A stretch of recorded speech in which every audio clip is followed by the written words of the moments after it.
മോശ തന്റെ അമ്മായിയപ്പനും മെദിയാനിലെ പുരോഹിതനുമായ യത്രോയുടെ ആടുകളെ മേയ്ക്കുകയായിരുന്നു. അവൻ ആടുകളെ മരുഭൂമിയിലേക്ക് നയിച്ച് ദൈവത്തിന്റെ പർവ്വതമായ ഹോറേബോളം എത്തി. മുൾപ്പടർപ്പിനുള്ളിൽ തീജ്വാലയിൽ ദൈവത്തിന്റെ മാലാഖ അവന് കാണപ്പെട്ടു.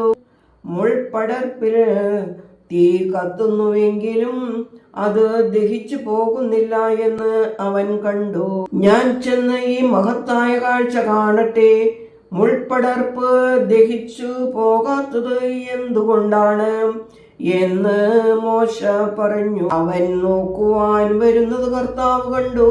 മുൾപ്പടർപ്പിൽ നിന്ന് ദൈവം അവനെ മോശേ മോശേ എന്ന് വിളിച്ചു.